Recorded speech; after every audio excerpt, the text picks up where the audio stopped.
Movie के start होते ही हमें एक आदमी दिखाया जाता है जिसका नाम डैनियल होता है। डैनियल उस वक्त पूल से अपने बेटे की बॉल निकाल रहा होता है। फिर हमें डैनियल का बेटा दिखाया जाता है जिसके साथ पिछले कुछ दिनों से कुछ अजीबोगरीब हो रहा था, और वो ये कि उसे रात में डरावनी आवाजें सुनाई देती थी जिसकी वजह से वो सो नहीं पाता था। इस बात की वजह से डैनियल के बेटे की नेचर बदलती जा रही थी। वो चुपचाप रहता था और अपने पेरेंट्स के साथ भी उसका बिहेव सही नहीं था। अपने बेटे की ऐसी हालत देखकर उसके पेरेंट्स एक साइकाइट्रिस्ट को बुलाते हैं। वो डॉक्टर डैनियल के बेटे से बात करती है। तब वो बच्चा डॉक्टर को उन आवाजों के बारे में बताता है जो उसे रात को सुनाई देती हैं। डैनियल का बेटा कहता है कि वो आवाजें मुझे कहती हैं कि मैं कोई पेंटिंग्स बनाऊं, ड्राइंग्स बनाऊं। ये बातें उस डॉक्टर को थोड़ी बहुत अजीब लगती हैं। वो डॉक्टर उस बच्चे के पेरेंट्स को कहती हैं कि ये सिर्फ उसकी इमेजिनेशंस हैं और कुछ नहीं, क्योंकि रिसेंटली आप लोग एक नए घर में शिफ्ट हुए हैं, इसी वजह से वो बच्चा खुद को अकेला समझ रहा है। ये सारी बातें बताने के बाद वो डॉक्टर वहाँ से चली जाती है, लेकिन तभी उस डॉक्टर की गाड़ी से अजीब सी आवाजें आने लगती हैं। जबकि दूसरी तरफ डैनियल का बेटा एक ड्राइंग बना रहा होता है। ड्राइविंग के दौरान डॉक्टर के कान में एक मक्खी चली जाती है जिससे उस डॉक्टर को काफी इरिटेशन होती है, लेकिन तभी उस डॉक्टर की आंखों में खून आ जाता है। उसकी तबीयत खराब होने लगती है जिसकी वजह से गाड़ी का बैलेंस खराब हो जाता है और गाड़ी एक ट्री से जाकर टकराती है और ट्री की एक टहनी उस डॉक्टर के मुंह के आर पार हो जाती है और बहुत ही बुरे तरीके से उस डॉक्टर की मौत हो जाती है। मरने के बाद वो मक्खी उस डॉक्टर के कान से बाहर आ जाती है और उड़ जाती है। डैनियल का बेटा भी अपनी ड्राइंग कंप्लीट कर चुका था। उसने जो पेंटिंग ड्रॉ की थी उसमें दिखाया गया है कि टहनियों पर से खून आ रहा है। उस बच्चे का फादर डैनियल देखता है कि उस दीवार के एक छोटे से हिस्से पर काफी सारी मक्खियां हैं। डैनियल उन मक्खियों से तंग था और वो स्प्रे के जरिए उन्हें भगाने की कोशिश कर रहा था, लेकिन तभी डैनियल का बेटा उसे कॉल करता है और कहता है कि पापा आकर मेरी हेल्प कर दीजिए, पूल से बॉल बाहर निकाल दीजिए। फिर डैनियल अपने बेटे की बॉल निकाल देता है। साथ साथ वो अपने बेटे को ये भी कहता है कि अब पूल के पास मत जाना। और तभी डैनियल की वाइफ अपने बेटे को बुला लेती है शॉवर के लिए, और वॉशरूम में भी उस बच्चे को वॉकी टॉकी से अजीब सी आवाजें सुनाई दे रही थी। इसके बाद वो बच्चा अपनी मदर से पूछता है कि क्या पापा मुझसे प्यार नहीं करते, क्या वो मुझसे नफरत करते हैं। जिस पर उसकी मदर जवाब देती है कि नहीं बेटा, ऐसा तो कुछ नहीं है, बल्कि तुम्हारे पापा तो तुमसे बहुत प्यार करते हैं। रात को डैनियल की वाइफ उससे पूछती है कि क्या आपने बच्चे से कोई बात की थी, जिस पर डैनियल कहता है कि नहीं, मैंने तो कुछ नहीं कहा। और यहाँ पर डैनियल समझ जाता है कि उनके बेटे ने अपनी मदर से कोई बात की है, इसीलिए वो अपनी वाइफ को समझाने की कोशिश करता है कि देखो परेशान मत हो, हमारा बेटा अकेला है इसीलिए इस तरह की बातें कर रहा है। जब स्कूल में उसका कोई फ्रेंड बन जाएगा तो वो बिल्कुल नॉर्मल हो जाएगा। आधी रात को पूल के पास से कुछ डरावनी और काफी तेज आवाजें सुनाई दे रही थी। इसी वजह से डैनियल की आंख खुल जाती है, इसीलिए वो गेट को बंद करने के लिए चला जाता है। लेकिन जब डैनियल वापस आता है तो वो देखता है कि उनका बेटा किसी से वॉकी टॉकी पर बातें कर रहा है और बच्चे के रूम में अचानक से उसका टॉय प्ले हो जाता है। फिर वो बच्चा उस टॉय को बंद कर देता है, लेकिन तभी उसकी नजर पर्दे के पीछे पड़ती है और उसे रियलाइज होता है कि पर्दे के पीछे कोई खड़ा हुआ है। इस बात की वजह से वो डर जाता है और वापस अपने बिस्तर पर आ जाता है, लेकिन तभी उस बच्चे को फील होता है कि कोई आहिस्ता आहिस्ता उसकी तरफ आ रहा है और तभी अचानक से कोई उसका मुंह पकड़ लेता है। लेकिन इसी दौरान डैनियल का हाथ फोटो फ्रेम पर लगने की वजह से वो नीचे गिरकर टूट जाता है, जिससे डैनियल के हाथ पर भी चोट लग जाती है और खून आने लगता है। नेक्स्ट डे डैनियल की वाइफ आकर बताती है कि हमारे बच्चे को स्कूल से निकाल दिया गया है क्योंकि इसने स्कूल में एक अजीब हरकत की। ये वहाँ पर एक कबर्ड में छुप गया और तो और इसने प्रिंसिपल को बाइट भी कर ली। इसीलिए बच्चे की मदर उसे कहती है कि अब हर रोज डॉक्टर तुमसे मिलने आएंगे, देखना तुम। जिस पर वो बच्चा जवाब देता है कि डॉक्टर तो मर चुकी हैं। ये सुनकर उस बच्चे के पेरेंट्स सोचते हैं कि हमारा बच्चा फजूल बातें कर रहा है, लेकिन फिर थोड़ी देर बाद डैनियल के पास कॉल आती है और उसे पता चलता है कि वो डॉक्टर सच में मर गई है। लेकिन फिर ये लोग सोचते हैं कि हमारे बेटे को स्कूल में किसी ने बता दिया होगा उस डॉक्टर की डेथ के बारे में। रात को उस बच्चे को फिर से वॉकी टॉकी से कोई आवाजें सुनाई दे रही थी और उन आवाजों को सुनकर वो ड्राइंग भी बना रहा था। और तभी हम उस बच्चे के रूम में एक लेडी की सॉल को देखते हैं और वही थी जो इन सबको परेशान कर रही थी। और आज रात पे पूल के पास से किसी की आवाजें सुनाई दे रही थी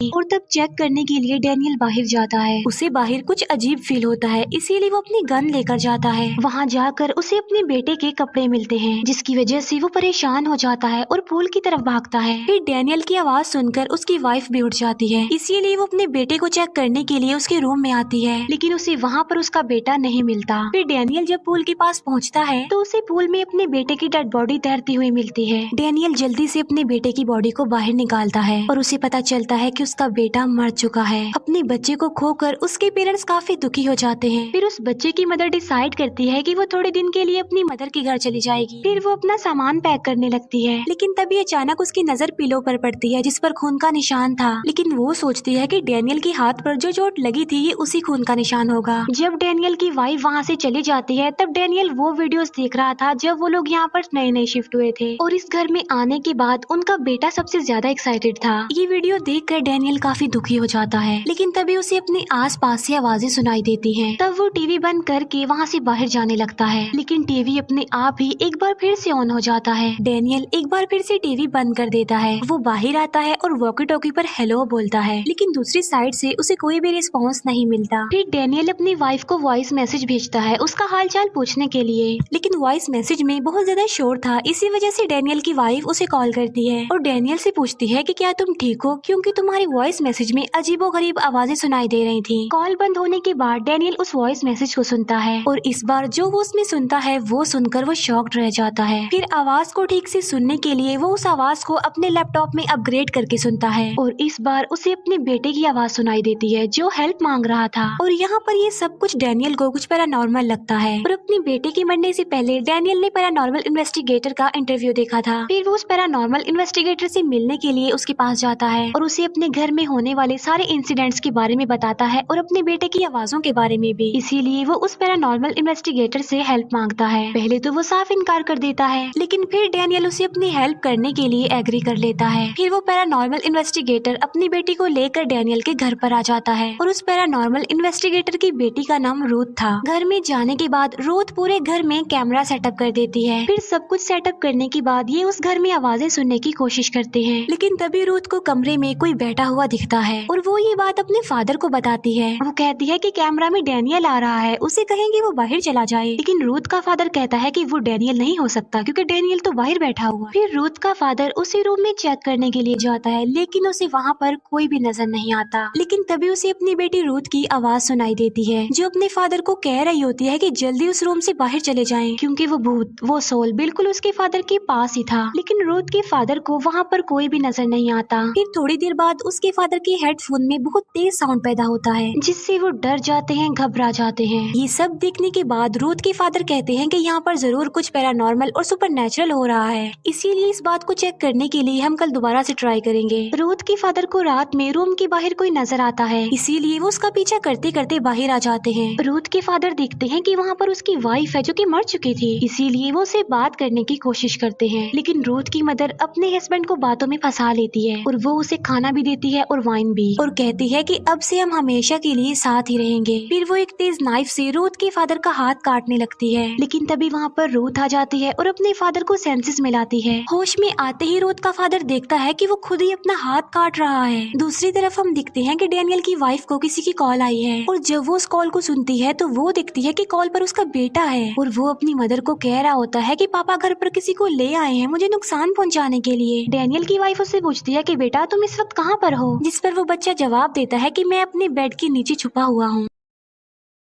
अपने बेटे की आवाज सुनकर डेनियल की वाइफ डिसाइड करती है कि वो जल्दी से अपने घर चली जाएगी। रूथ बाहर आकर देखती है कि एक ट्री पर बहुत सारी बिल्लियों की डेड बॉडीज लटकी हुई हैं। जब डेनियल उन बिल्लियों की डेड बॉडीज को दफना रहा होता है कि तभी उसकी वाइफ वहाँ पर आ जाती है और वो डेनियल से पूछती है कि बताओ ये दोनों यहाँ पर क्या कर रहे हैं, कौन है और यहाँ पर ये क्यों आए हैं। रूथ को एक लेडी अपने पास बुलाती है और वो रूथ को इस घर की रियलिटी बताती है कि जल्द से जल्द यहाँ से चले जाओ, यहाँ पर खतरा है। फिर डेनियल की वाइफ अपने बेटे को उसके बेड के नीचे देख रही होती है। फिर थोड़ी देर बाद डेनियल की वाइफ को उसका बेटा दिखाई देता है। तब वो अपने बेटे के पास जाने लगती है, लेकिन वो बच्चा जल्दी से बेड के नीचे चला जाता है और जब उस बच्चे की मदर बेड के नीचे देखती है तो उसे बेड की दूसरी तरफ किसी के पैर दिखाई देते हैं और वो पैर अब बेड पर चढ़ रहे थे। लेकिन वो जब बेड पर देखती है तो वहाँ पर कोई भी नहीं होता। इसी वजह से डेनियल की वाइफ डर जाती है, इसीलिए वो वहाँ से भागने की कोशिश करती है। लेकिन तभी वो अपने पीछे किसी औरत को पाती है और वो औरत उसके मुँह पर हाथ रख लेती है। फिर रूथ का फादर डेनियल को इस घर के बारे में बताता है कि इस घर में काफी सालों पहले एक विच को टॉर्चर करके मारा गया था और बिल्लियों की जो डेड बॉडीज ट्री पर लटकी हुई मिली हैं, वो सारी बिल्लियां असल में किसी ब्लैक मैजिक किसी रिचुअल में इस्तेमाल होती थी। इन सभी के दौरान डेनियल की वाइफ खुद को फांसी लगाकर सुसाइड कर लेती है और विंडो से नीचे कूद जाती है, जहाँ पर डेनियल की वाइफ के मरने के बाद उसके भी कान से खून और मक्खी निकल रही है। अपने बेटे के बाद अपनी वाइफ को खोने की वजह से डेनियल बहुत ज्यादा दुखी हो जाता है और वो डिसाइड करता है कि मैं ये बात तो जरूर पता लगवा कर रहूंगा कि मेरे बेटे और मेरी वाइफ को किसने मारा है। तभी अचानक से डेनियल को अपना बेटा और अपनी वाइफ दिखाई देते हैं, लेकिन जैसे ही वो पर्दा हटाता है वो वहाँ से गायब हो जाते हैं। लेकिन तभी अचानक से वही भूत डेनियल पर अटैक कर देता है। रूथ जो कि डेनियल की वाइफ की फुटेज देख रही होती है और वो नोटिस करती है कि जब डेनियल की वाइफ ने खुद को फांसी लगाई उस वक्त वो गोस्ट भी वहाँ पर था। तभी इन्हें पास पड़े वॉकी टॉकी पर गन के चलने की आवाज सुनाई देती है। तभी ये जल्दी से वहाँ पर जाते हैं और डेनियल को रिलैक्स करने की कोशिश करते हैं। तब रूथ का फादर डेनियल को बताता है कि इस घर के नीचे ही उस विच को टॉर्चर किया जाता था, जिस पर डेनियल कहता है कि मैं जानता हूँ उस जगह तक जाने का रास्ता। फिर डेनियल उसी दीवार को तोड़ता है जहाँ पर वो मक्खियाँ थी। उस दीवार को तोड़ने के बाद इन्हें वहाँ पर एक खुफिया जगह मिलती है और वहाँ पर एक विच का स्केलेटन भी पड़ा हुआ था, जिसे टच करने से रूथ के फादर को सारी बात पता चल जाती है कि आखिर उस विच को कैसे टॉर्चर किया जाता था। फिर ये लोग डिसाइड करते हैं कि ये उस विच के स्केलेटन को जला देंगे। तब रूथ का फादर उस स्केलेटन पर पेट्रोल छिड़कता है और रूथ को बाहर ही वेट करने के लिए बोलता है, लेकिन जैसे ही वो नीचे जाता है फ्लैश लाइट काम करना बंद कर देती है और तभी रूथ के फादर पर वो विच अटैक कर देती है। तब रूथ अपने फादर को काफी आवाजें लगाती है, लेकिन अंदर से कोई आवाज नहीं आती। लेकिन तभी रूथ को अपनी मदर नजर आती है जो कि मर चुकी थी और वो रूथ को अपने पास बुला रही होती है। लेकिन रूथ सारी बात समझ चुकी थी कि ये उस विच के भूत की एक चाल है, इसीलिए वो अपनी मदर के पास नहीं जाती, जिससे उसकी मदर वहाँ से गायब हो जाती है और बाद में वो विच अपने असली रूप में आकर रूथ को डराने लगती है। डेनियल जो कि पेट्रोल ढूंढ रहा था और तभी उसे उसकी वाइफ और बेटा नजर आते हैं और वो डेनियल से पूछते हैं कि क्या आप हमारे साथ नहीं रहेंगे। ये सुनकर डेनियल उन दोनों को गले लगा लेता है, लेकिन असल में वो उसकी वाइफ और बेटा नहीं थे बल्कि वो विच थी और वो विच को ही गले लगा रहा था और ये विच की एक चाल थी और डेनियल विच की चाल में फंस भी गया था। इसीलिए वो अपने ऊपर पेट्रोल डालने लगता है और खुद को आग लगाने वाला होता है ताकि वो हमेशा के लिए अपनी वाइफ और अपने बेटे के साथ रह सके। रूथ का फादर उस विच के स्केलेटन को जलाने की तैयारियां कर रहा था, लेकिन तभी रूथ वहाँ पर आकर अपने फादर पर अटैक कर देती है और उन्हें ऐसा करने से रोकती है क्योंकि उस विच ने रूथ को पोजेस कर लिया था। लेकिन तभी बिल्कुल ठीक वक्त पर रूथ के फादर उस विच के स्केलेटन पर आग लगाने में कामयाब हो जाते हैं, जिससे रूथ अपने सेंसेस में वापस आ जाती है और अब वो बिल्कुल नॉर्मल हो गई थी और इसके साथ साथ डेनियल भी बच जाता है। अब सब कुछ नॉर्मल हो गया था और डेनियल अपने बेटे की बनाई गई ड्राइंग्स देख रहा था। वो दिखता है कि सबकी मौत का मेथड पहले से ही डिसाइड था कि कोई कैसे मरेगा। एक ड्राइंग देखकर डेनियल को कुछ याद आ जाता है और वो उसी रात को याद करता है जब उसे आवाज सुनाई दी गई थी। उसे याद आता है कि एक मक्खी ने उसे भी पोजेस कर लिया था और उसने ही अपने बेटे को पूल में डुबा कर मार दिया और जब वो सोया तो वो मक्खी उसके कान से निकल गई और खून का एक ड्रॉप उस पिलो पर गिर गया, जिससे उसकी वाइफ उसकी हाथ पर लगी चोट का खून समझ रही थी। ये सब जानने के बाद डेनियल को काफी दुख होता है और उसे अपने किए पर अफसोस और पछतावा भी हो रहा था। इसीलिए वो पूल के पास जाता है और खुद को शूट करके मार डालता है और यहाँ पर हम ये जान पाते हैं कि डेनियल के बेटे ने अपनी और अपने फादर की मौत का तरीका पहले ही ड्रॉ कर लिया था। फिर हम देखते हैं कि वो विच डेनियल को देख रही है, इसका मतलब ये है कि वो मरी नहीं जिंदा है, यानी वो लोग उस विच को खत्म नहीं कर पाए। फिर हम रूथ और उसके फादर को देखते हैं जो किसी की फुटेज देख रहे थे जिसमें एक लड़की थी जिसे किसी सोल ने पोजेस कर लिया था, यानी अब ये बाप बेटी उस लड़की की हेल्प करेंगे और इसी के साथ ही ये मूवी यहीं पर एंड हो जाती है। Thank you for watching.